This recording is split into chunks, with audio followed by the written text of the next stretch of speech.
Ok. Bueno, muy buenas tardes. Muchas gracias a todos por acompañarnos. Es un gusto para nosotros estar con ustedes el día de hoy. Vamos a hablar un tema que es extremadamente importante en realidad, en el contexto que estamos viviendo ahorita nosotros con, con el tema del coronavirus. Y obviamente creo que este es un webinar que tenemos mucho tiempo de quererlo hacer. Y estamos muy agradecidos con los ponentes y con la Asociación de Psiquiatría por acompañarnos con esto que es el tema de salud mental. Me dicen por favor si pueden ver mi pantalla. Ok. Entonces, para iniciar, solo una introducción muy corta. Tengo que decir que yo no tengo ninguna relación comercial con cualquier entidad corporativa que hace o vende productos relacionados con el SARS-CoV-2 o con el COVID-19. Esto lo tengo que hacer antes de todas mis charlas. Hablarles un poquito de nuestra organización, Basic Health International. Usualmente estamos trabajando en otra área, que es en el área de prevención de cáncer. Nosotros quisiéramos vivir en un mundo donde ninguna mujer muera del cáncer de cervix, porque sabemos que es una enfermedad totalmente prevenible. Y estos son algunos de los lugares, países donde nosotros hemos realizado trabajo, consultorías, compartido experiencias, constantemente estamos tratando de aprender de diferentes programas, pero sabemos que cada país es diferente, y igual cada país en el contexto del COVID-19, de esta pandemia, va a manejar la realidad de diferentes maneras. Y este mapa, que es el que habla de la mortalidad del cáncer, nosotros lo cambiamos por el mapa que actualizamos en cada webinar sobre cómo esta enfermedad, este virus, ha estado desde su inicio con pocos casos hace unos meses, y podemos ver la progresión mes con mes con la cantidad de casos exponencialmente creciendo. Sabemos que el primer golpe fue grande, los que se percibió después de China fue en Europa, y mes a mes esto ha ido creciendo exponencialmente.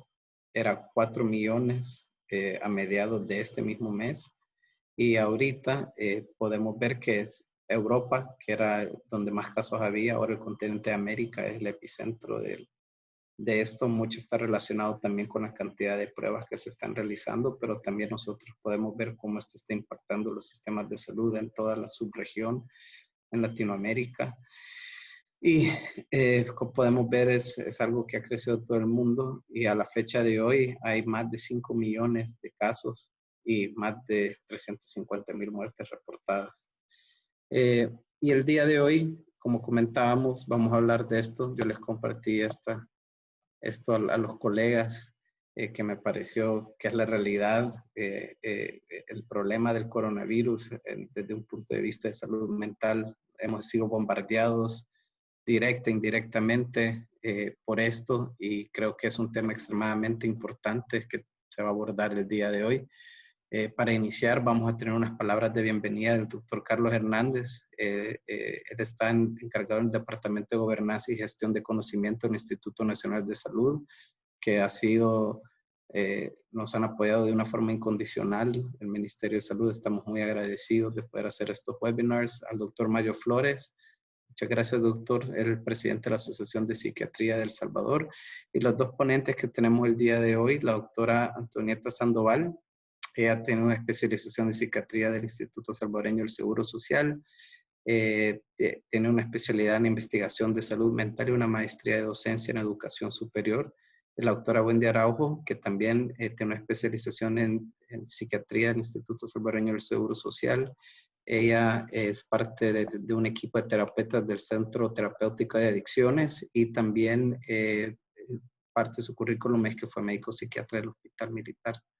En realidad es un gran gusto tenerlos con ustedes el día de hoy, y en este momento le paso la palabra al doctor Carlos Hernández para que nos dé unas palabras de bienvenida, y nos va a estar acompañando el día de hoy en el webinar. Tengan muy buenas tardes. Para el Instituto Nacional de Salud es realmente un gusto acompañar este proceso junto con Basic Health en un noveno webinar que ha venido abordando diferentes temas relacionados con la pandemia que estamos viviendo. Y este era un tema que estaba en espera y es importante poder abordar lo que es la salud mental en tiempos de pandemia. Contamos con profesionales como el doctor Maza lo ha dicho, de alto nivel, mucha experiencia. Tenemos a la Asociación Salvadoreña de Psiquiatría, que nos va a acompañar moderando el doctor Mario Flores Pineda, y esperamos sacarle el máximo provecho y seguir, que este no sea el último de los temas del área de salud mental, sino que es el primero y podamos abrir una serie para poder abordar esta temática que muchas veces solo lo físico se le toma importancia, pero la salud mental es crucial en estos momentos de pandemia.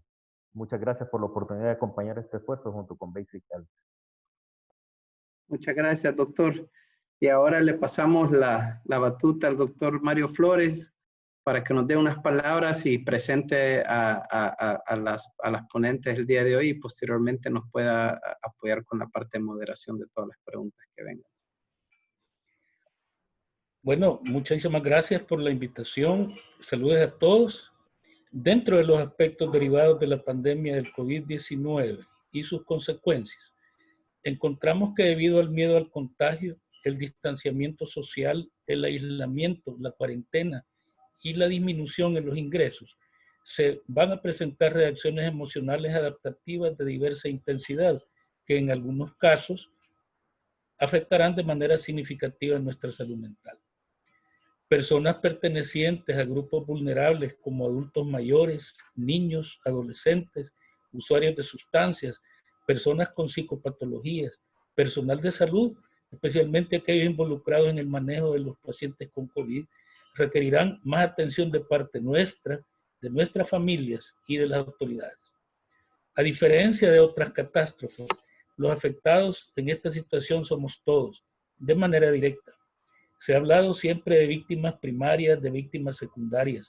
Acá hablamos de segundas víctimas, como el caso del médico que ante el fallecimiento de los pacientes asume que es su falla, que es su culpa, sin ver que realmente son los sistemas los que fallan.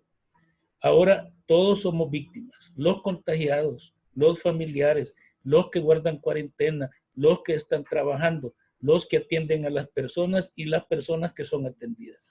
Entonces, si todos somos víctimas, la respuesta debemos darla a todos, cada uno en lo que le compete y lo que corresponde. Insistiremos en la actitud, difícil diremos muchos, pero posible. Como Asociación Salvadoreña de Psiquiatría, comprometida con el bienestar emocional y la salud mental de nuestra población, en colaboración con el Instituto Nacional de Salud, presentamos a dos distinguidas colegas de nuestra gremial, la doctora Antonieta Sandoval y doctora Wendy Araujo, que disertarán acerca de las consecuencias emocionales en la población y en el personal sanitario, así como problemas de adicciones y violencia intrafamiliar, siempre dentro del contexto de la situación actual.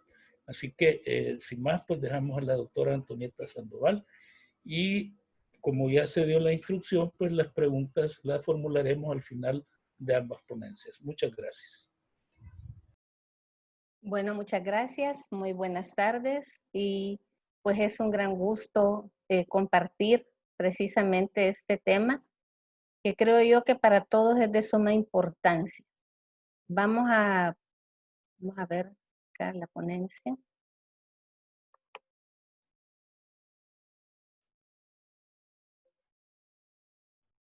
Vamos a hablar de la salud mental en el tiempo de pandemia. Y déjenme decirles que cuando nos invitaban a esta ponencia, que quiero dar gracias pues a la iniciativa precisamente porque creo que en este momento, como bien decía nuestro presidente, la salud mental a todos pues nos ha afectado un poco todo lo que está pasando. Desde la perspectiva de la salud mental, cuando nosotros comenzamos a escuchar sobre el COVID-19, que esto fue por allá por finales de diciembre, hasta ahí todos lo veíamos como muy lejos por China, posteriormente lo oímos en Italia, vimos todo lo que pasó en España y todavía lo veíamos lejos. Pero posteriormente cuando ya comienza y llega a Brasil, de repente México y de repente ya estamos con que ya hay un primer caso en El Salvador. Esto de la pandemia implica pues no solo una perturbación en la parte de la salud, es una perturbación psicosocial que puede exceder la capacidad de manejo de la población afectada. Recordemos que se va a sufrir tensión, angustia, como parte de los mecanismos que las personas van a presentar, y más ahora con la otra pandemia que tenemos, que es la de la hiperinformación. Se estima pues un incremento de los trastornos psiquiátricos y psicológicos. El 11 de marzo, OMS habla y declara la pandemia del COVID-19 y se comienzan a hablar de nuevos términos, cuarentena y aislamiento. Que vean, cuando hablamos con los diferentes pacientes nos dicen cuarentena como que es castigo, el aislamiento como es la pérdida de la libertad, comienzan a sentir la separación de las personas queridas y comienza a ver como incertidumbre. Esto de la pandemia nos ha venido a crear incertidumbre del panorama en que nosotros pues estamos acostumbrados. Vean, el ser humano es un ser que ha estado acostumbrado. Cómo nos quitaron la rutina de todo lo que veníamos haciendo y ahora hasta para salir tenemos que salir el día que nos toca con el código a los que estamos en El Salvador, con el número que hay que salir. Hay un cambio total de la rutina diaria. Esto genera estrés. Y esto del estrés, ustedes saben que son situaciones externas que pueden generarme un desequilibrio a mi organismo. Pero para que yo me pueda tener como adaptación, van a existir reacciones para reducir el estrés en mí y recuperar esa homeostasis. Pero ¿qué sucede si yo no recupero esa homeostasis? Tengo que adaptarme y tengo que afrontarlo para que esas fuerzas entren en un contraste y busquen restablecer el equilibrio emocional. Si es adecuada, yo voy a tener respuestas adaptativas idóneas a lo que está pasando. Pero si no hay adaptación, voy a enfrentarme ¿a qué? A que yo pueda tener crisis, a que yo me sienta en colapso, a que me sienta con mucho miedo o con mucho pánico. Y mucho ojo con eso del pánico, porque se considera que esto es una respuesta maladaptativa a la demanda de lo que está pasando. En este momento, pues, la pandemia, que va a generar alteraciones psicológicas ocasionadas principalmente porque yo estoy hipervigilante. Recuerdan que nosotros tenemos el miedo como un mecanismo cuando hay algo que me amenaza. Me siento hipervigilante y esto va a generar verdaderamente un caos si yo no me puedo adaptar. Voy a tener un resultado de una interpretación y una distorsión de sucesos que van a ser más contagiosos que la misma pandemia. ¿A qué me refiero con esto? Que ya aquí voy a tener consecuencias psicosociales como cuáles.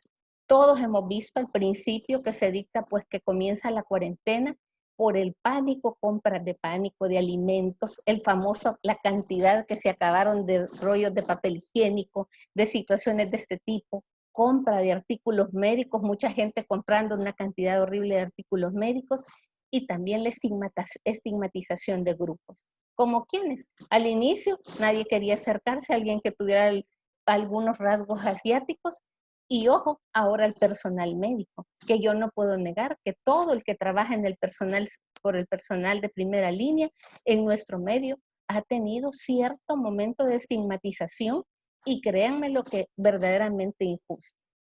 Fíjense que les ponía esto que aparece publicado en la revista JAMA, donde aparece esto del coronavirus con la mortalidad, con el suicidio, como una perfecta... Pantalla, doctora. No Hola. Pantalla. Hola. No vemos su pantalla, doctora. No está con... Perdón, vamos a ver. No la ven. Permítanme. Ahorita la pongo. Vamos a ver.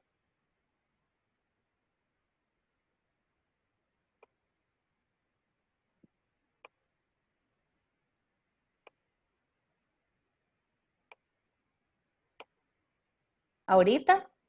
Ahora sí. Ahora sí, perfecto. No les había escuchado que no oían. Vamos a ver.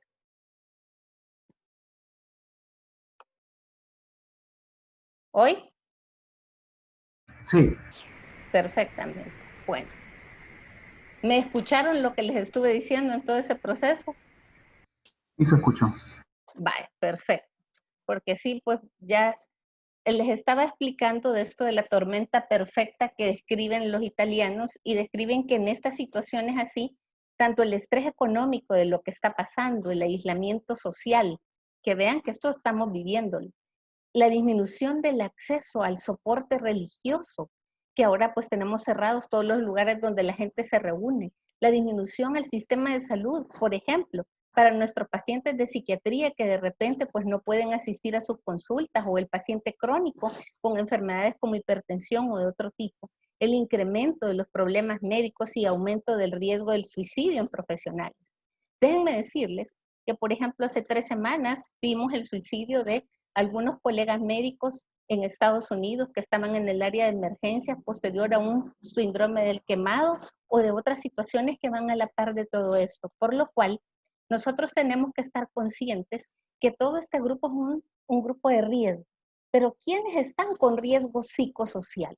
Las personas dependientes de alcohol, tanto que este es uno de los temas que vamos a abordar, y una de las sustancias adictivas, las situaciones de calle, las personas que están sin techo, esas personas que les cuesta movilizarse, la ausencia de vínculos con que mantener comunicación, y aquellas personas que tienen baja capacidad para la tecnología. También la ausencia de recursos personales para el entretenimiento y la convivencia con entornos de riesgo. Mucho ojo. ¿Por qué? Porque se nos ha incrementado la violencia intrafamiliar, viviendas con violencia o con aislamiento, porque tenemos, ¿cuántos? 68 días, por ejemplo, en nuestro país, de estar viviendo en cuarentena con una situación que a veces que ahí está el agresor. Dificultades para comprender el estado de alarma y en riesgo, pues, precisamente de que no nos demos cuenta de lo que está pasando. Obligación de acudir al puesto laboral. Mucha gente, y no se lo voy a decirles que hay gente que ha consultado porque que ha desatado crisis de ansiedad porque tiene que asistir a su puesto y quisiera quedarse mejor en su casa y no evitar contaminarse. Residir con personas violentas, estamos hablando en la repercusión en los menores, y ser personas menores o dependientes a cargo. La pérdida del puesto laboral, que en este momento hay situación enorme de gente que ha perdido pues su trabajo, y la precariedad económica. Como pueden ver, en riesgo psicosocial hay mucha cantidad de gente. Pero para nuestros colegas en Sudamérica, tanto el Grupo Arias de Argentina, ellos hablan de un semáforo de riesgo en salud mental que a mí me llamó mucho la atención, porque ellos ponen en rojo al personal sanitario y al resto de la primera línea, que ahí van todos los que están trabajando de la policía, todas las personas que reparten ayuda, los adultos mayores, y mucho ojo, en amarillo se pone a las madres de niños pequeños, aquellas mamás que trabajan, que están en la casa como con 3, 4, 5 niños, que son las madres, las que hacen todo y que las ven como quemadas. Los propios niños y adolescentes. Luego va el personal de servicios básicos que nos llevan de todo y el resto de la población. Tengo que decirles que día a día este tema nosotros recibimos cada día más el impacto de hoy ha pasado, cuántos muertos han habido, nos pasan el minuto del COVID-19 y están hasta apps para que estemos al día de cómo va pasando. Por ejemplo, no ha sido extraño que en nuestro país, cada vez que pasan las noticias, de repente las personas que ven, y aquí traía yo la imagen de este periódico La Nación, donde habla de cómo se triplicaron las muertes. Ustedes saben cómo está la situación en Brasil, y precisamente el impacto de ver todas estas situaciones de las fotografías, de cómo se está enterrando estas personas, que mucha gente presenten síntomas.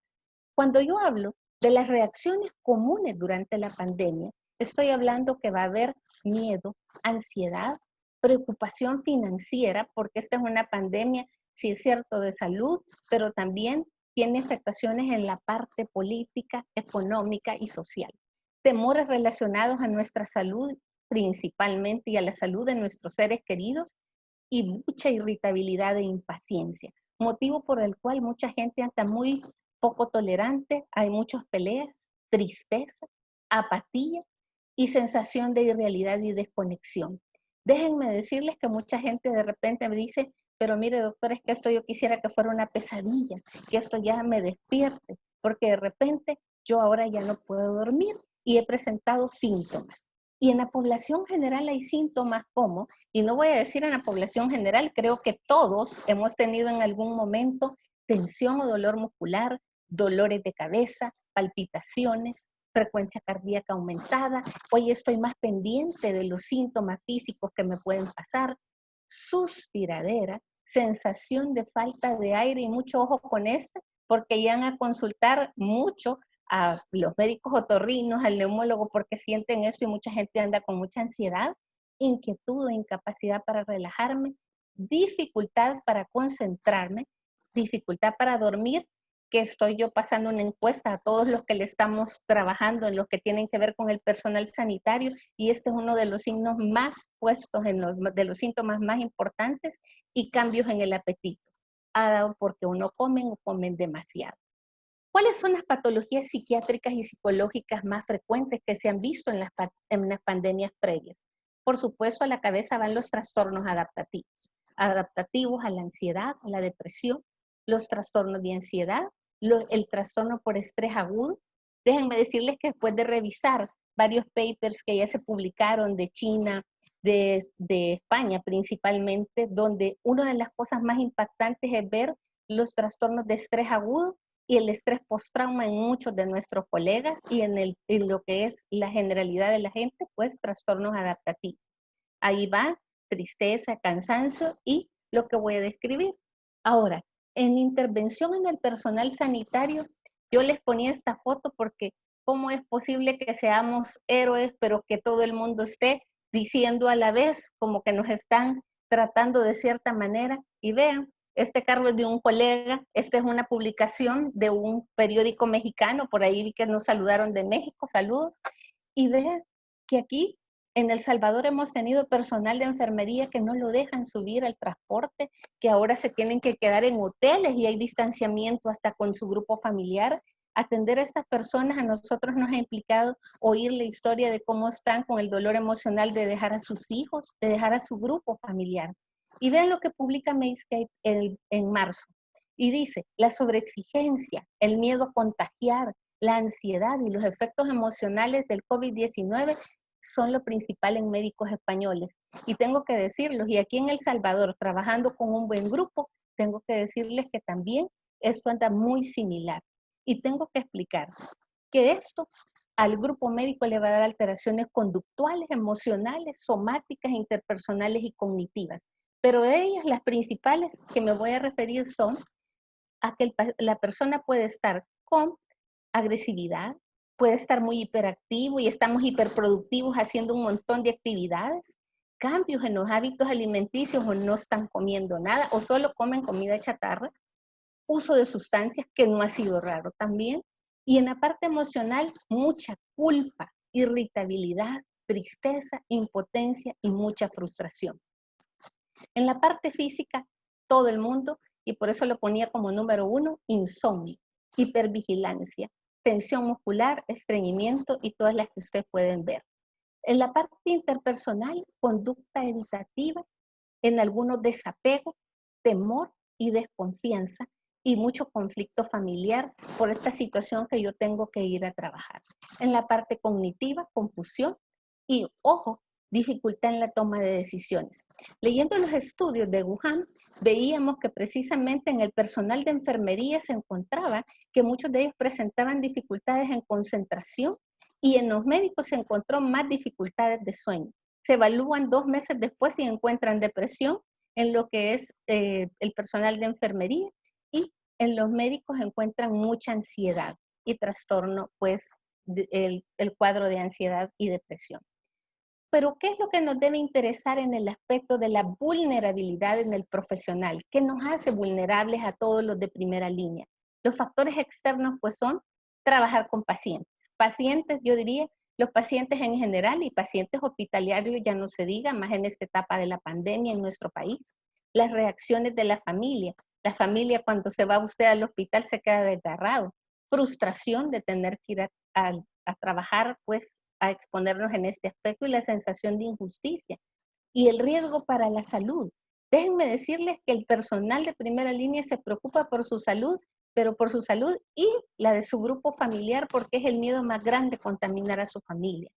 Y ojo con el exceso de noticias, que sabemos que se ha caracterizado esta pandemia porque todo se sabe casi al mismo día y es una cantidad tremenda de información. Pero también hay factores internos. Los factores internos son estos que tienen que ver con sus características psicológicas y propias de personalidad. ¿Cómo es? ¿Es una persona muy ansiosa, irritable, depresivo? ¿Cómo es esa persona? Lo que sucede en el hogar. Ya no estoy hablando de la reacción de familia, estoy hablando qué está pasando en ese hogar.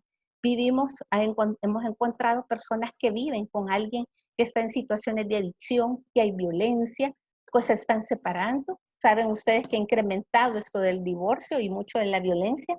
Y cuando hay antecedentes de enfermedades crónicas, hipertensión, diabetes, que no olvidemos que hay que mantener el tratamiento y si padecemos de algo, pues de la salud mental, pues que debe continuar.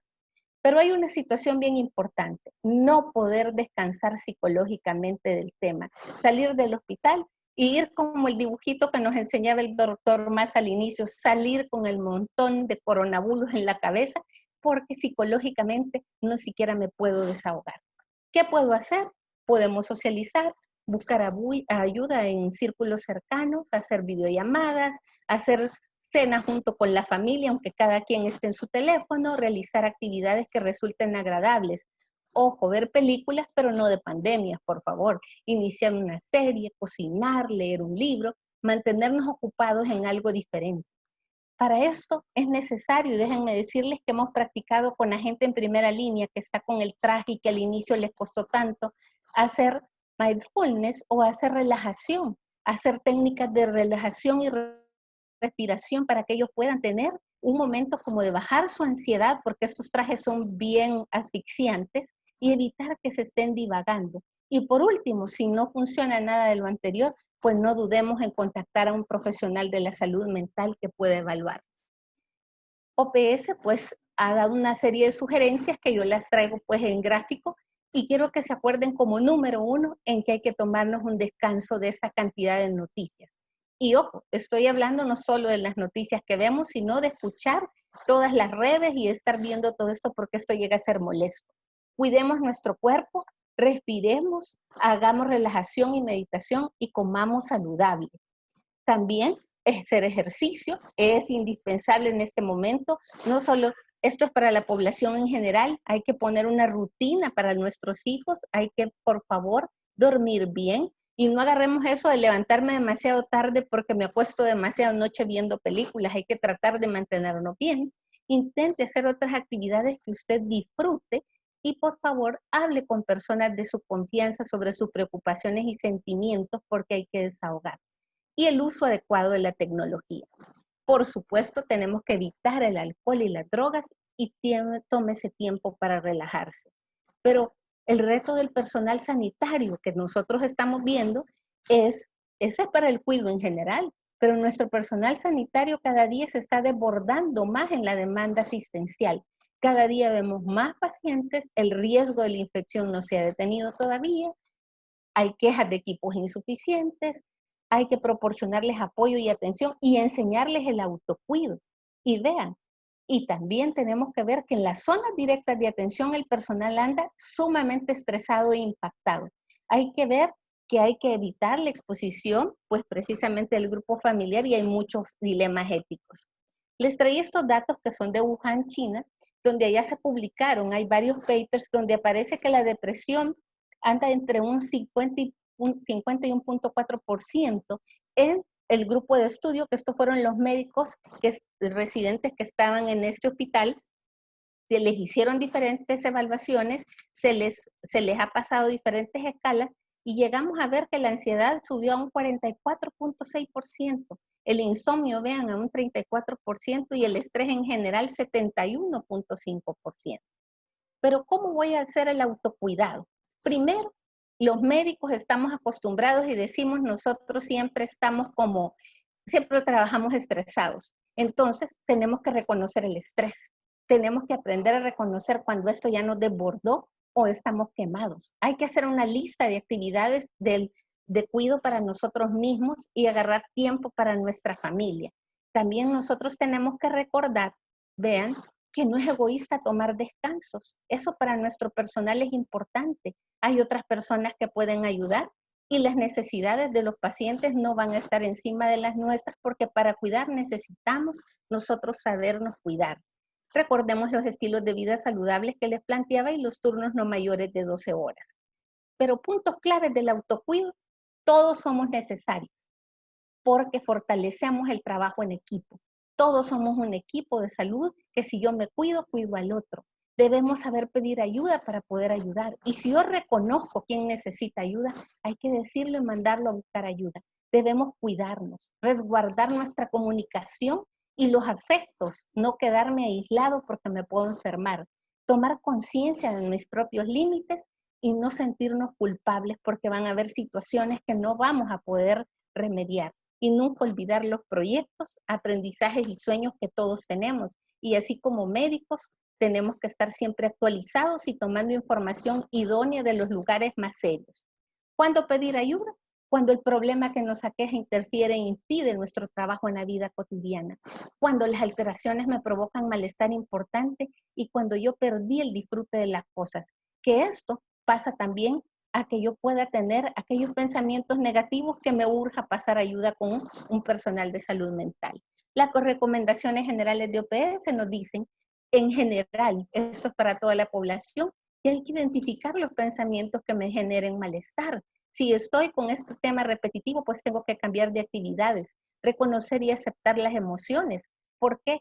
Si yo trabajo en salud, por ejemplo, o estoy muy impactada con el tema, tengo que hacer distanciamiento psicológico y tengo que tratar de hacer relajación o hacer meditación o mindfulness.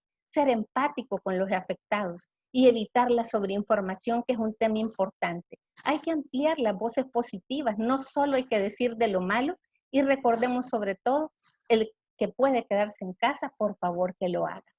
La ayuda a los niños, yo no soy paidopsiquiatra, pero es de una situación que vamos a hacer un webinar posteriormente. Hay que, con los paidopsiquiatras de la asociación, hay que mantener la comunicación con los miembros de la familia, ayudarle al niño para que pueda expresar sus emociones, buscar actividades. Y recuerden que como padres también es la primera vez que estamos pasando una pandemia y eso es bien importante recordarlo. Quiero decirles ya para finalizar que la salud mental en la pandemia ha cambiado.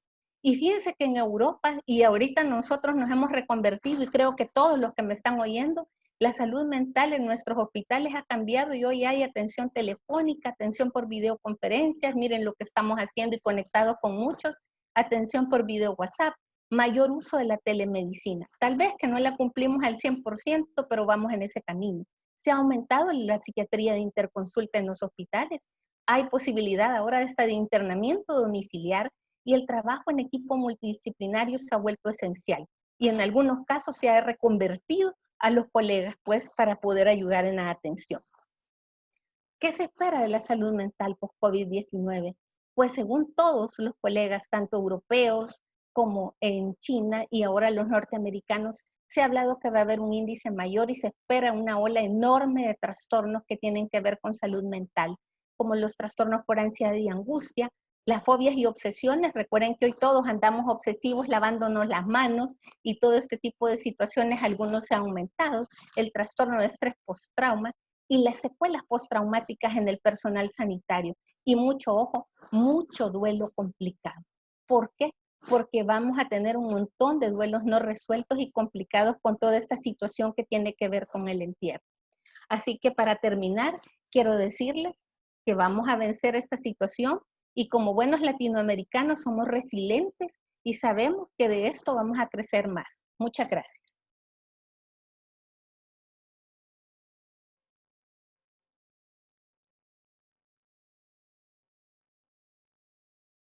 Doctor Flores, le cedo la palabra. Gracias, doctora. Muy gentil. Una ponencia interesante, práctica, de mucha realidad. De hecho, pues ya estamos revisando algunas preguntas que las vamos a contestar al final, y aunque muchas de ellas pues ya fueron contestadas en el transcurso de la ponencia, y es precisamente lo que la gente, lo que todos buscamos, cuestiones prácticas que hacer. Y me parece muy interesante lo que usted mencionaba al final, el tener una actitud optimista, el pensar en lo que vamos a salir, digamos, de esta crisis, que lo que se espera siempre, pues que tengamos un funcionamiento mejor. Así que muy amable, doctora, y muy excelente presentación. Entonces pasaríamos en este momento a la ponencia de doctora Wendy Araujo Rocha, también destacada miembro de nuestra Asociación Salvadoreña de Psiquiatría. Así que con ustedes, la doctora Wendy Araujo. Gracias.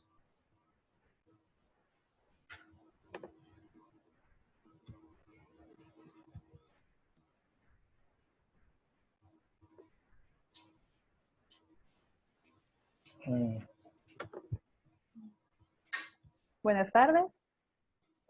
Es un gusto poder acompañarles a todos ustedes y poder compartir un poco de mi experiencia dentro del área de las adicciones. Ahorita ya en la presentación vamos a hablar un poquito más en tema ya en el área clínica, de lo que estamos viendo durante la pandemia en nuestro país y a nivel global. Voy a compartirles aquí un poco un extracto de todo lo que estamos viendo, porque es tan extenso todo lo que estamos viviendo a nivel general en salud mental, tantos cambios, tantas respuestas afectivas en los pacientes y en nosotros mismos también como prestadores de servicio de salud mental que también nos están afectando y también en los colegas en las diferentes áreas. Entonces, voy a compartirles ahorita la pantalla de mi presentación para que puedan ver un poco más del tema en sí. Permítanme. ¿Lo ven ahí? Sí, estamos bien. Ok.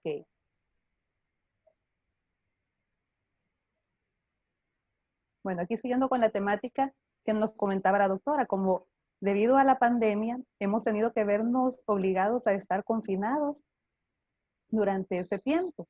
Entonces, eso nos puede generar respuestas emocionales a todos nosotros. Nadie está exento de sentirse así.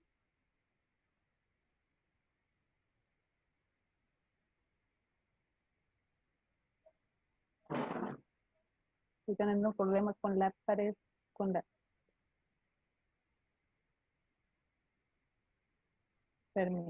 aquí me están dando problemas. Voy a dar un poquito de...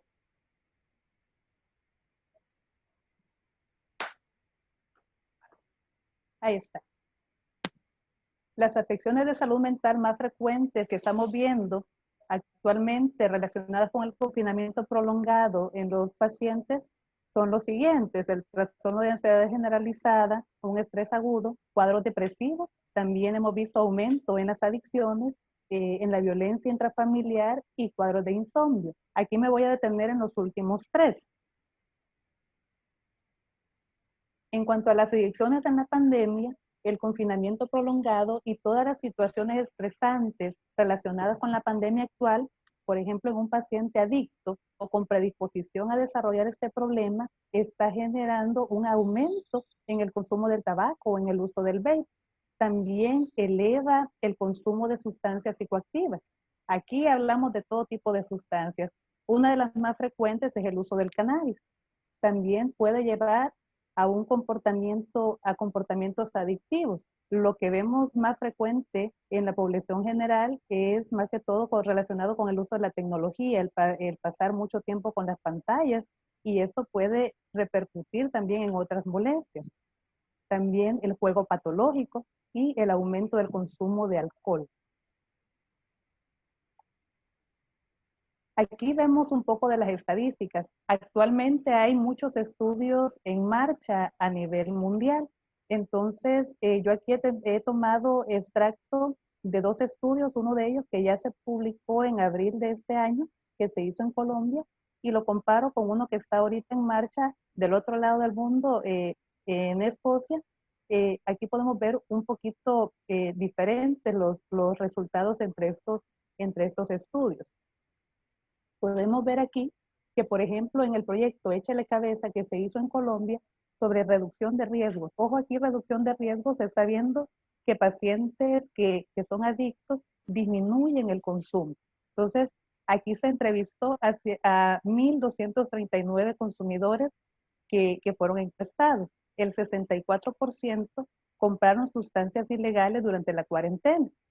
El 49% redujo su consumo de sustancias.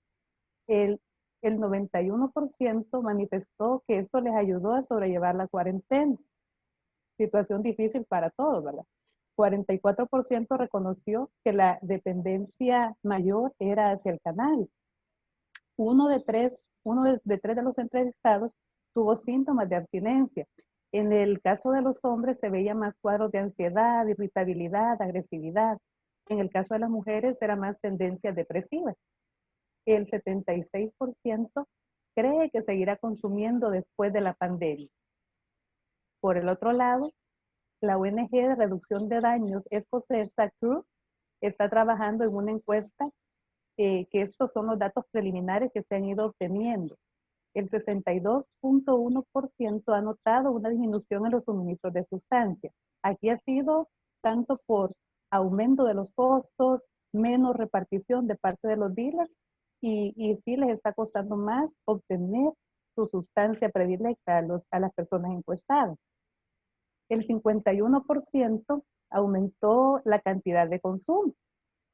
El 57.3% aumentó la frecuencia de consumo. A pesar de que les está costando conseguirlo, sí, la tendencia al aumento sí siempre se da. Y 1 de cada 5 redujo la cantidad y la frecuencia. Pero sí son datos un tanto paradójicos, ¿verdad?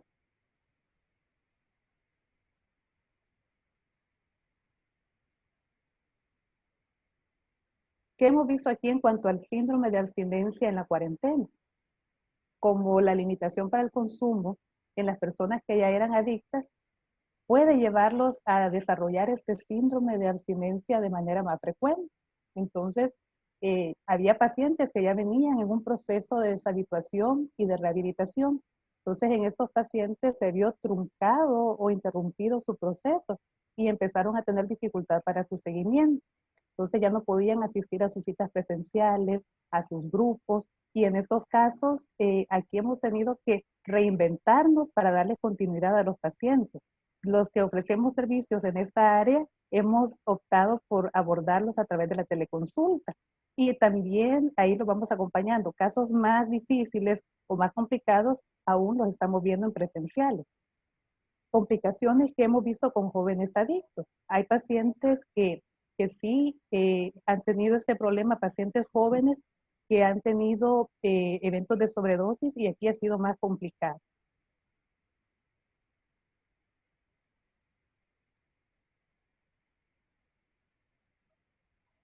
En cuanto al alcoholismo en la cuarentena, en Estados Unidos aumentó la venta del alcohol en un 50% y el consumo del mismo. Por otro lado, en Rusia estaba viendo hace poco en las noticias que ha aumentado en un 75% la venta y el consumo de alcohol. En España, después de los artículos de primera necesidad, aumentó la compra de vino, cerveza y bebidas espirituosas, que estas solían venderse en los bares de toda la región. Pero aquí, como ya no se puede visitar estos lugares, ha aumentado también su reparto a domicilio, cosa que aquí ha ocurrido un fenómeno similar. Hay mucha gente que está pidiendo en su casa que les estén llevando a domicilio este tipo de bebidas. También se dan las reuniones virtuales, las famosas e-copas, que hacen grupos de amigos para relajarse. Y aquí hay personas que se les puede pasar la mano cuando tienen tendencia a presentar un poco más un consumo perjudicial de alcohol.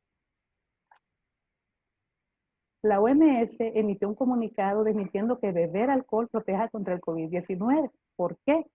Porque hay personas que también tomaron de manera errónea, que así como usamos el alcohol gel para las manos, que nos va a matar el virus, hay personas que lo tomaron por otro lado y dijeron, bueno, voy a consumir más alcohol y tal vez así prevengo que entre el virus en mi organismo. Incluso la OMS emitió un comunicado donde advertía, en el encierro durante la pandemia, el consumo del alcohol puede exacerbar la vulnerabilidad, los comportamientos de riesgo, los problemas de salud mental y la violencia. Hablando un poco de la violencia intrafamiliar y la cuarentena, hemos visto que desde la ONU hasta el Papa Francisco han reclamado atender al drama de las mujeres víctimas de agresión. El confinamiento en países de América Latina disparó los pedidos de auxilio de víctimas de violencia doméstica. Aquí es tanto mujeres como niños han sido obligados a convivir con su agresor en una región que ya desde antes de la pandemia había un promedio de feminicidios que ya superaba la decena diaria. Ahora se ha aumentado increíblemente este problema. Por ejemplo, en Argentina, 18 mujeres fueron asesinadas por su pareja en los primeros 20 días de haber iniciado la cuarentena. En México también, por ejemplo, las llamadas a refugios reportando la violencia aumentaron entre 60 y el 80%. Mientras que las solicitudes de asilo en esos países subieron a un 30%, esto según un reporte de la UNICEF. En nuestro país, Formusa, una organización para la mujer salvadoreña y por la paz, reportó en mayo, este extracto es de una noticia de hace un par de días, que las denuncias aumentaron en un 70% y que había recibido un promedio de 193 denuncias en un periodo que corresponde del 17 de marzo al 22 de mayo. O sea que en un periodo bastante corto de tiempo se ha visto bastante denuncias. Y estos son los que denuncian. Hay muchos, esta es la punta del iceberg, porque hay gente que no denuncia. Otro problema que vemos con frecuencia es el insomnio en la cuarentena. Este es el problema más común en el confinamiento prolongado. Yo creo que todos hemos experimentado eso en algún momento de nuestras vidas, incluso en la cuarentena se ha visto mucho más frecuente en muchos hogares y en muchos pacientes. Es de tipo psicofisiológico. Los factores que influyen pues son bastante frecuentes en estos momentos, como el aislamiento, el cambio de rutina en las personas, la ansiedad, todos los estresores externos, el uso prolongado de la tecnología. Hoy que pasamos conectados la mayor parte del día, quedamos sobreestimulados y entonces cuesta más conciliar el sueño en la noche o nos quedamos despiertos hasta más tarde. En Colombia, por ejemplo, ha aumentado en un 40 o un 50%. Actualmente en nuestro país es uno de los principales motivos de consulta e interconsulta con otras especialidades médicas. El manejo puede ser farmacológico y no farmacológico. Aquí en este problema hay que profundizar un poco más, entonces no me puedo extender mucho por cuestiones de tiempo. Aquí algo que sí es bien importante, sí quisiera enfatizar para los colegas, es que hay que tener mucha precaución a la hora de escoger el tratamiento farmacológico. No hay que empezar con las benzodiazepinas, porque aquí podemos pasar a otro problema con los pacientes, ya que puede generar farmacodependencia. Ahora, para poderles graficar un poco más cómo estamos viendo estos problemas, estos son el pan de cada día para nuestros colegas y su servidora, que lo estamos viendo cada vez más frecuente en nuestra práctica diaria. Estos casos clínicos que les voy a presentar a continuación, son reales. Estos son reales. Aquí he cambiado la información un poco para que ustedes puedan ver un poco ciertas características que pueden presentar estos pacientes. Pero la información sí es muy importante porque aquí todo esto lo pueden llegar a ver en algún momento de su práctica en estos días. Por ejemplo, en el caso clínico número 1, paciente femenina de 45 años, vive con esposo y 3 hijos. Aquí lo que mencionaba la doctora Sandoval hace un momento con lo del semáforo. Vemos aquí una mujer con 3 hijos pequeños. Entonces ya aquí ya nos va poniendo, creo que en amarillo estaba ya como señal de alerta, ¿verdad? Entonces el profesional es una profesional que trabaja en una oficina, la cual envió a sus trabajadores a home office. La paciente está confinada en casa y solo su esposo sale a trabajar.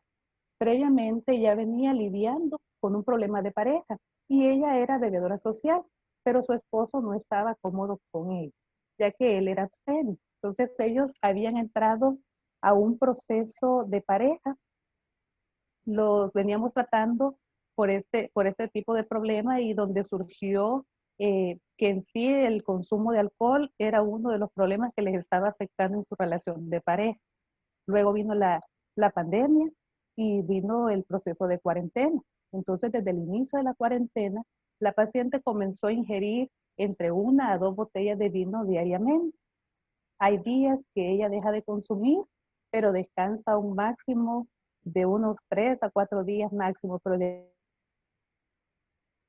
ahí vuelve a su consumo.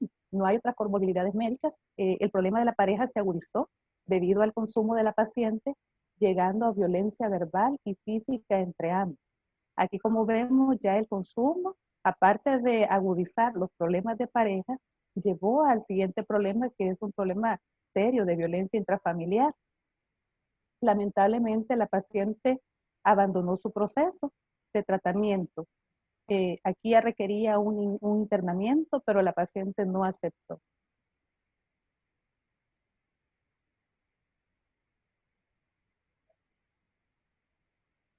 Aquí les comparto otro caso, que también es otro en el que se pueden encontrar en algún momento. Aquí tenemos a una paciente femenina de 62 años, casada, vive con su esposo y 2 familiares más. La paciente tiene un negocio propio, es un restaurante familiar pequeño, el cual debe cerrar por la cuarentena. Aquí la paciente ya tiene sus problemas médicos de base. La paciente es diabética e hipertensa. Ya desde que comenzó la cuarentena, la paciente tiene más o menos 2 meses de iniciar con un insomnio mixto que llega a ser total. Al principio era un insomnio inicial, luego se despertaba cada rato en la noche y llega un momento que ya pasa días enteros que no duerme nada. Y eso empieza a generarle una sintomatología ansiosa, cierta inquietud durante el día. Además, la paciente empieza a desarrollar otros síntomas concomitantes como hiporexia, empieza a tener una disminución considerable de peso, llega a la unidad de emergencia de un hospital privado descompensada de su cuadro médico de delirios electrolíticos y en estado de agitación psicomotora. Aquí el primer colega que la vio fue un internista y la estabilizó de su condición médica, de todas sus descompensaciones que llevaba, y el colega tuvo a bien hacer la interconsulta con nuestra especialidad y la paciente tuvo su intervención, su primera intervención en crisis dentro del hospital, y el primer abordaje con ella fue una intervención cercana, el hecho de poder llegar a hablar con ella y darle ese espacio a la paciente para que se desahogara. La paciente comentaba que ella siendo una paciente sumamente sociable, le encantaba tener esa actividad en su negocio, estar movilizándose, hablando con sus clientes, atendiendo a sus clientes, y de repente se queda sin hacer nada en su casa con una actividad mínima, que solo realizaba labores domésticas, pocas también porque por su misma edad estaba un poco limitada, la llevó a entrar en ese estado, incluso con los demás estresores económicos que puede conllevar el cerrar su negocio. Entonces, como ver, son elementos que vamos a encontrar ahorita en nuestra población, también en nuestra población de pacientes. Actualmente la paciente se encuentra estable y siguiendo su tratamiento con sus sesiones semanales. ¿Qué recomendaciones podemos dar con base a la información que acabamos de ver? En cuanto a las adicciones, cada caso particular de adicción necesita un abordaje especial. Es importante sostener una red de apoyo basada en empatía.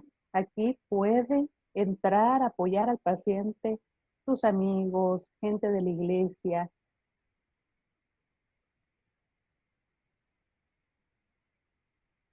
otros grupos de apoyo. El paciente debe sentirse acompañado, sentir que no está solo. También es importante encontrar cómo hablar. Y aquí la tecnología juega un factor importante y lo podemos utilizar muy bien a través de videollamadas, hacer grupos virtuales. Hay grupos de AA, grupos de iglesia, grupos de apoyo que sí pueden funcionar muy bien a través de esta plataforma.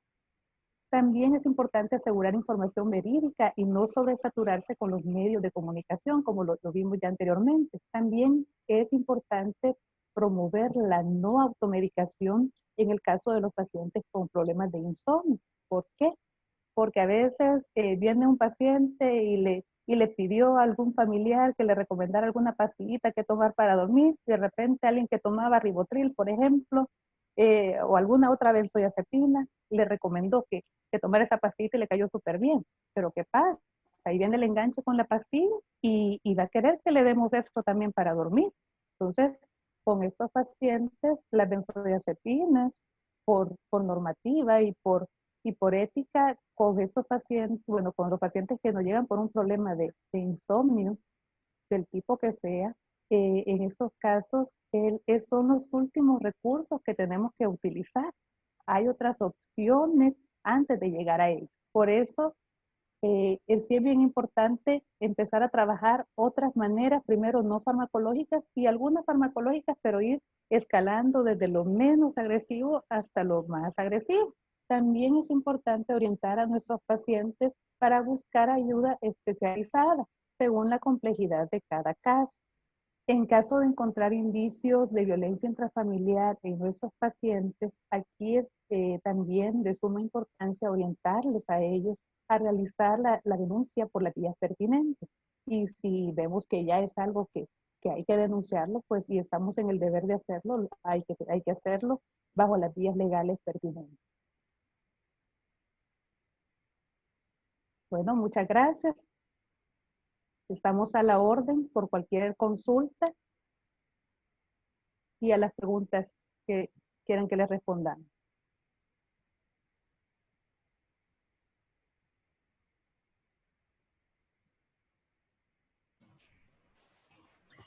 Muy bien, muy amable, doctora. Una excelente ponencia. Tenemos una serie de preguntas para los temas que se han tratado. Vamos a tratar de ir seleccionando, digamos, aquellas que sean más representativas. De hecho, pues sí ha habido una buena respuesta y pues una cantidad importante de preguntas. Fíjense que una de las cuestiones que más llama la atención aquí viendo las preguntas es en relación al trabajo del personal sanitario. Entonces alguien preguntaba cuál sería el tiempo de trabajo para que el personal se tome descanso dentro del trabajo para primera línea. Esa es una primera pregunta. Bueno, yo creo que hay una cosa bien esencial que está inclusive dentro de lo que les presentaba yo de OPS, que es que decían para que todas las personas que están en primera línea y que tienen que usar este traje, que está, pues que hay que, inclusive hemos adecuado aquí para que el paciente lo reconozca, poner un gafete con la foto, con el nombre, pero que sabemos que al inicio es tan asfixiante, saben ustedes que nadie puede usarlo más de 6 horas, precisamente por la incomodidad. Hay que enseñarles y tengo que decirles en la práctica, yo he trabajado ya con el grupo de algunas enfermeras y de colegas que están en primera línea y les hemos enseñado y me comentaban ellos algunos, mire, que de repente hay como una gran angustia, una sensación como de ataque de ansiedad durante el proceso al inicio que están usando del traje.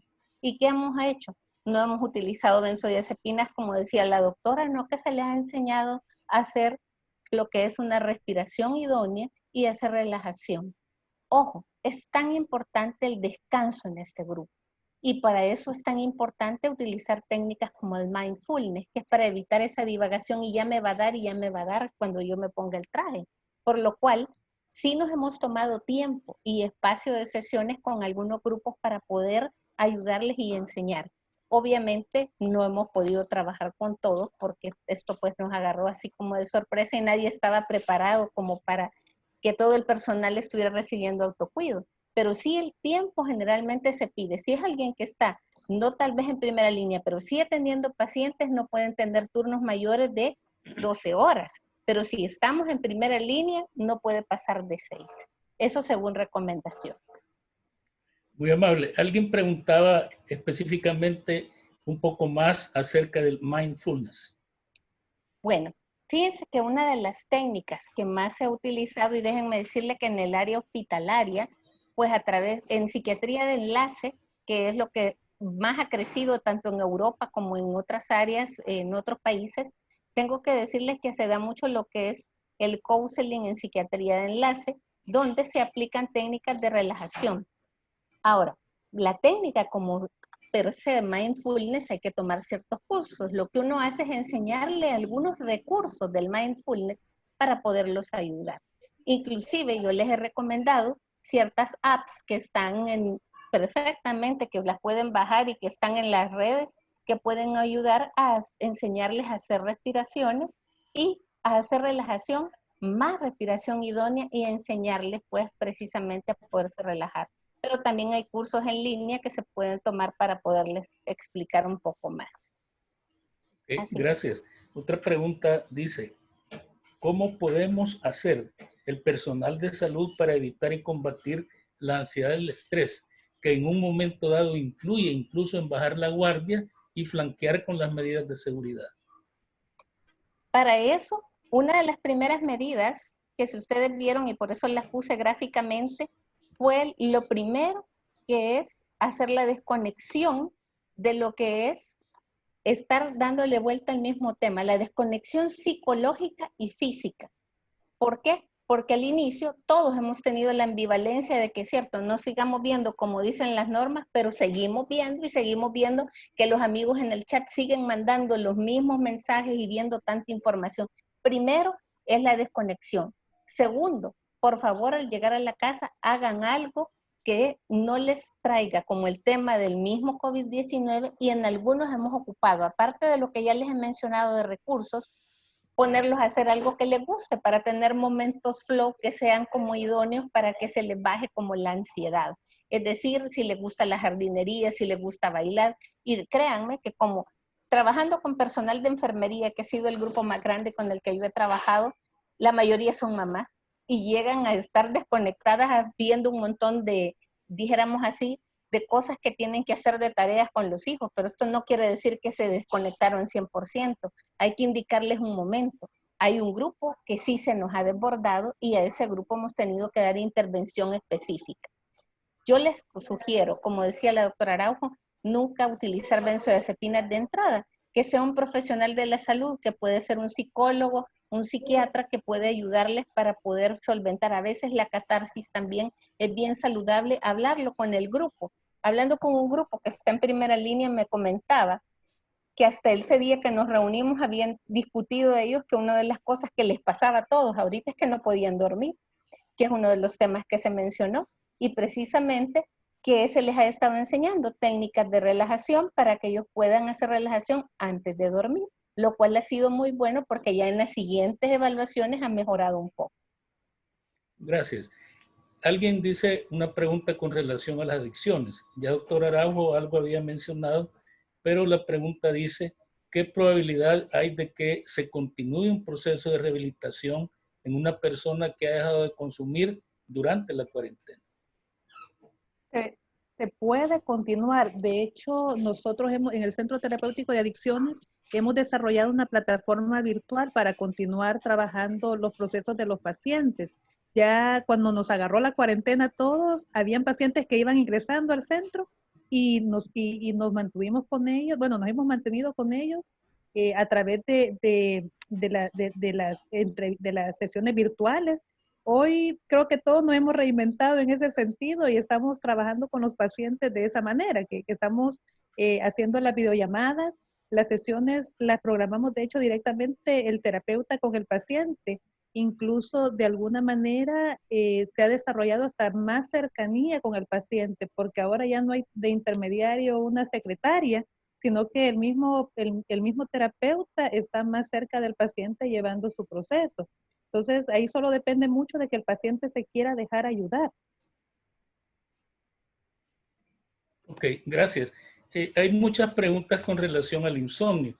El asunto es que nosotros como personal médico, como personal de enfermería, estamos haciendo turnos en la noche, por la tarde, luego las actividades de casa, o sea, nuestro ciclo de sueño se altera. Pero quizás pudiera resumir las preguntas en alguien que dice, buenas tardes, yo quisiera saber qué se puede hacer para dormir. Doctor Araujo. Ok, para dormir, sin medicamento. Sí. Sin medicamento, sí. Vaya, haciendo las recomendaciones de una higiene de sueño. Por ejemplo, ir preparando una rutina adecuada de cómo ir a dormir en la noche. Tratar de mantener un horario desde que se levanta uno en la mañana durante el día. Tratar de no dormir siesta durante el día, ojo, porque si a uno le cuesta mucho en la noche dormir, no es recomendable no hacer siestas. Entonces, cuando llega el momento de la noche, ir escogiendo una hora a la que uno se quiere dormir. Entonces, sí es bueno que ya de 1 a 2 horas previas de que vaya a dormirse, la persona empieza a desconectarse de todas las cosas tecnológicas. Apague pantallas, teléfonos. Hay personas que les puede llevar un poco o menos tiempo, entonces puede ser 1 hora en promedio. Pero de ahí empezar a hacer una rutina, por ejemplo, hay gente que le relaja bañarse en la noche, o si no, empezar a hacer una limpieza, un poco de aseo, hacer un poco de relajación también, pero sí ir preparando el cuerpo, como darle ciertos lineamientos, ir apagando luces, poner luces más tenues en la habitación, que el cuarto sea solo para dormir nada más, y que crees el ambiente adecuado para que sea solo para descansar su habitación, pero sí poco a poco que sea una serie de pasos que a la persona, tu misma mente se vaya entrenando para que ese proceso que está haciendo, toda esa rutina que está haciendo, le está indicando que ya el siguiente paso es irse a dormir. Okay, muchas gracias. Otra pregunta dice, buenas tardes, soy personal médico. A mi cargo un servicio destinado a pacientes COVID-19. Quiero saber si es posible, me dé alguna técnica sencilla para poder estimular, incentivar a mi personal, ya que los niveles de estrés son muy altos. Bueno, yo creo que una de las primeras cosas, y tanto así que uno de los cuestionarios que estoy pasando yo con el grupo de colegas con el que estamos viendo a todo el personal, les he pasado uno, a quien el personal le comenta esto que les mencionaba yo, que los hace vulnerables, que es estar todo el día con este pensamiento y que no lo soltamos y nuestras propias preocupaciones. A veces la gente eso no lo puede decir en su casa para no preocupar, pero tengo que decirlos. Una de las preguntas es, ¿lo externan con sus amigos, con el jefe? Saben que hemos descubierto que si ustedes hacen no una reunión con mucha gente, porque lo podemos hacer virtual, se comenta qué se ha estado pasando, qué se ha estado sintiendo, se puede intentar, si usted es el jefe, pedirle al grupo donde usted esté, si hay un psicólogo que les enseñe técnicas de relajación y que se haga catarsis de sus propias situaciones que están compartiendo. Eso nos ha ayudado mucho. Hay una cosa importante, aumentar lo que es la motivación para cuidarnos el uno al otro, trabajar y ponerles en el área de descanso las técnicas que podemos utilizar. Eso nos ayuda bastante a que el personal se sienta cuidado por su jefatura. Porque déjenme decirles que si el jefe es el que pide que le lleguen a dar autocuido, el personal responde. Créanme que de repente alguien me pidió a mí que diera una plática, doctor, y la podemos dar en la noche para que todo el mundo se pueda meter, y lo hicimos. Y saben ustedes que esta gente, agradecida con su jefatura, porque es el que está preocupado por el autocuido. Yo les decía, todos nos podemos cuidar con la mascarilla, con el traje, con todo, pero el autocuido son pequeñas cosas que van a poder hacer porque a veces ya las sabemos. Y aquí en El Salvador creo que no se nos enseñó autocuido en alguna formación clásica dentro de la carrera, pero sí creo que es tan importante que ahora que es necesario que aprendamos, si el jefe es el que busca la ayuda, va a ser mucho mejor tomado. Entonces yo lo invitaría que si hay alguien de salud mental en esa área, le invite a participar para que les enseñen técnicas de autocuido y tal vez ocupar parte de lo que ponía yo en la conferencia, pues va a quedar para que puedan utilizarlo. Solamente. Bueno, alguien comentaba aquí, decía, es importante ser humildes y reconocer la necesidad de apoyo psicoemocional. Claro, eso es bien trascendente, pues, porque muchas veces nosotros mismos somos renuentes a buscar una ayuda, pues, por los mismos estigmas que hay. Hay otra pregunta que dice acá, ¿qué sugerencias se puede dar para abordar el tema de la desmotivación en los estudiantes universitarios? Soy docente y hay casos de estudiantes que han manifestado sentirse desmotivados ante la educación virtual. Bueno, yo creo que ahí hay dos cosas esenciales que tenemos que tomar en cuenta. Eso me lo comentaban algunos alumnos y me decían, de repente, doctora, ¿sabe qué pienso? Me dice uno, que a mí me gusta el contacto con los demás y me hace falta ir a la universidad y tal vez a veces el profesor tiene un tono que me duerme, eso me lo comentaba un estudiante de Derecho y me decía, bueno, la verdad que creo que va a depender también uno, porque son jovencitos que saben manejar bien las redes y que saben perfectamente cómo estar bien puestos en esto de las conferencias, pero creo que también depende de la parte pedagógica que les está enseñando, porque de repente también tenemos gente que está motivada y haciendo bien las cosas. Yo sí creo que tal vez hay que utilizar una pedagogía como mucho más adecuada, motivadora, porque si estamos, por ejemplo, y tenemos estudiantes de medicina, ahorita muchos están bien motivados a querer colaborar, otros pues están un poco paniqueados, como decimos aquí, pero tengo que decirlo. Creo que tendría que ver mucho con, recordemos, que todo lo que está pasando a ellos también los impacta, a ellos está impactándolos. Un estudiante de medicina me comentaba, doctora, yo quisiera salir aunque sea al súper, imagínense, no quiere que vaya la mamá, quiere ir ella para tener su día de poder salir. ¿Por qué? Porque estamos viendo que ya son 68 días en nuestro país que la gente se siente como enclaustrada. ¿Qué hacer para eso? Pedirles que hagan la rutina como que están estudiando, que se levanten temprano, que hagan ejercicio, que intenten hacer actividades recreativas, que hablen con los amigos a través de la computadora, poner en práctica todas las recomendaciones que se han dado. Y que ya no se diga, todo el que es docente también va a tener que crear sus propias técnicas. A veces no dejamos solo tareas que puedan ser de estar en conferencia, podemos utilizar que utilicen otras técnicas como por ejemplo hacer Canvas, hacer otro tipo de estrategias que nos ayudan a que el estudiante esté entretenido. Gracias. Aquí pregunta alguien, porque siempre hemos hablado de las noticias falsas, de las fake news, de las noticias apocalípticas, pero esta persona dice, buenas tardes, ¿qué estrategia nos puede recomendar para abordar la saturación de información científica que está surgiendo y es de constante cambio? Yo creo que hay una realidad que sí tenemos que tomar en cuenta. Todos como médicos y trabajadores del área de la salud tenemos que estar actualizados y esa es una realidad y esa es parte del día a día de todos los médicos. Pero eso no implica que voy a estar inscrita en todas las redes que están dando actualizaciones porque de repente es tanto que usted se hipersatura. Créanme que es preferible que estemos en un lugar donde ustedes puedan tener información veraz y que sea seria para que nosotros estemos como muy actualizados. Por supuesto, usted tiene derecho a tomarse un tiempo de descanso. No podemos pasar todo el día revisando. Y quiero decirles que cuando hablábamos, por ejemplo, de esa hipersaturación, también, que no solo es de lo que estamos revisando para estar al día a día, también de repente vean que hay ese montón de videos catastróficos que le mandan por las redes, que también para qué estar viendo todo ese tipo de situaciones que al final a nuestro inconsciente le entran y pasa más del 60% del día ese montón de información y termina quitándonos el sueño. ¿Cuál es la recomendación? Si van a estar inscritos a algo, por favor que sea a unas cuantas revistas o lugares científicos que sean buenos, pero no al exceso. Ahorita hay un montón de chats llenos de gente que están discutiendo temas y todo. Sí, está muy bien. Ustedes los van a revisar de vez en cuando saquen la información específica, porque tampoco nos podemos hipersaturar. Esa es una recomendación general. Excelente. Alguien más preguntaba cómo manejar las malas noticias hacia la familia con relación a esto del COVID. Tengo que contarles que lo que más he revisado yo ahorita es la experiencia en España.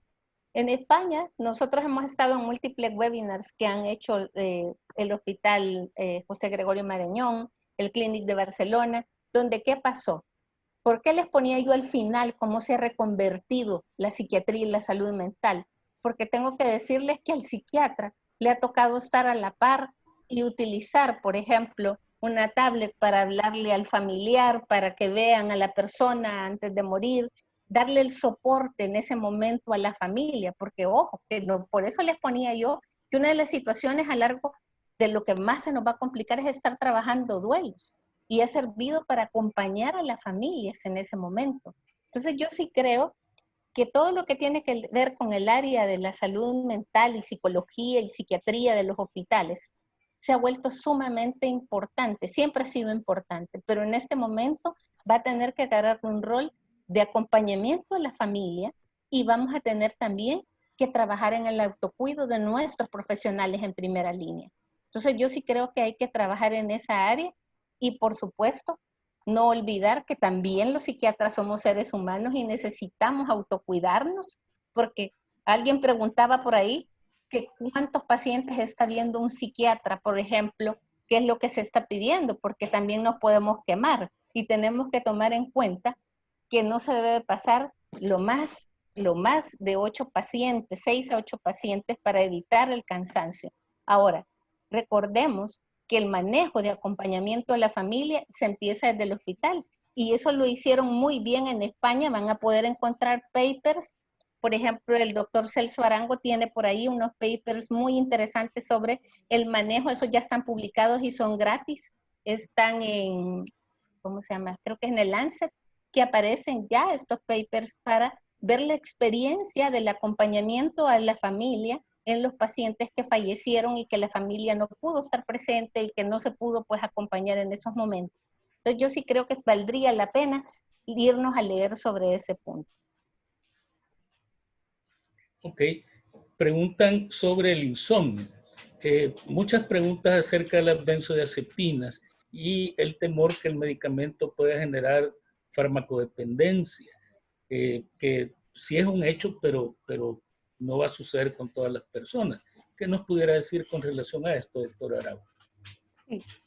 Hay casos particulares donde sí es necesario utilizar benzodiazepinas. Sí aclarando que hay pacientes que ya hemos probado otras opciones, por ejemplo, entramos con antihistamínicos o con algún antipsicótico atípico y aún así el paciente persiste con su insomnio. Entonces entramos con las benzodiazepinas. O sea, tampoco las vamos a satanizar a las benzodiazepinas en este caso porque también nos ayuda muy bien a controlar la ansiedad, que también es otro síntoma que están teniendo los pacientes. Pero aquí tenemos que ir con mucho cuidado, primero psicoeducando al paciente y segundo dándoles un tiempo de duración al tratamiento, que se les va a decir que es por un tiempo corto para estabilizar su problema de sueño.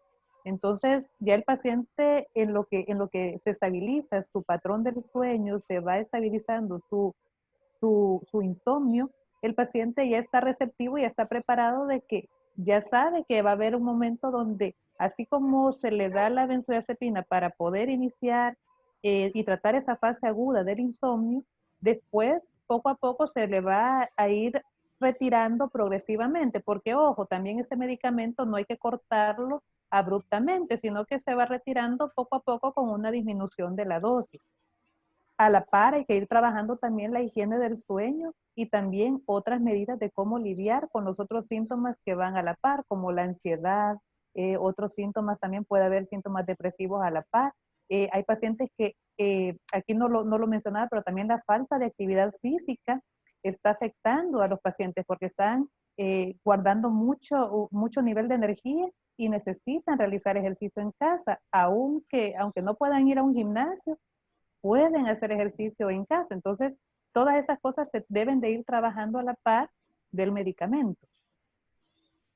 Okay. Otra pregunta dice, ¿cómo se puede ayudar a alguien que tiene sospecha o confirmación del diagnóstico y está ansioso y estresado por lo que pueda pasarle a su familia?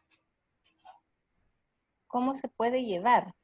¿O ¿Cómo se puede ayudar a alguien que tiene, digamos, un diagnóstico positivo o altamente sospechoso, pero está muy preocupado por lo que va a suceder con su familia? Bueno, si es una persona, recordemos que aquí no podemos perder la seriedad de que esta es una situación que requiere tratamiento y las implicaciones que esto puede tener para la familia. Si todavía no tenemos respuesta y es altamente sospechoso y está muy desbordado, ansioso, precisamente lo que vamos a tratar de utilizar es anclarlo en el presente, tratar de ubicarlo en porque se comienza a fantasear con todo lo que no ha pasado y comienzan a hacerse muchos escenarios y se va a empezar a trabajar casi como un día a la vez con él.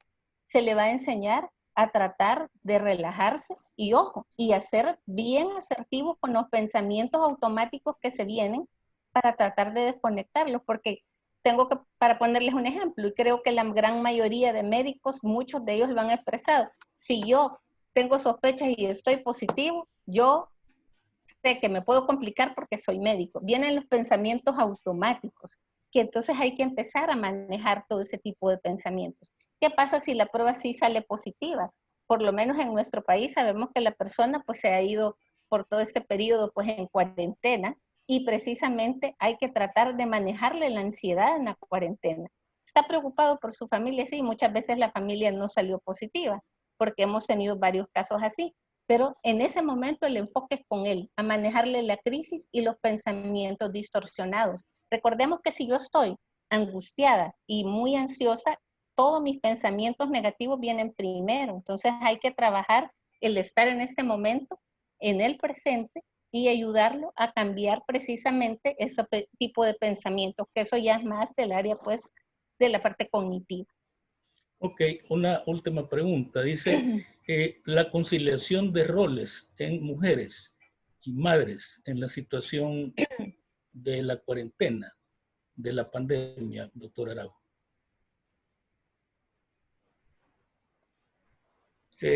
Dice, madres y conciliación con sus diferentes roles durante la cuarentena. Perdón, que casi no se me cortó la señal. ¿Cómo era la pregunta, perdón? La pregunta es, madres y conciliación de roles, de sus diferentes roles durante la cuarentena. ¿Cómo se puede trabajar? No, la conciliación del rol de una mujer durante la cuarentena, porque entendiendo probablemente que ha sido una mujer que trabaja, pero hoy está en casa y tiene que asumir otros roles. Sí. Eso es sí, ok, ya le capté.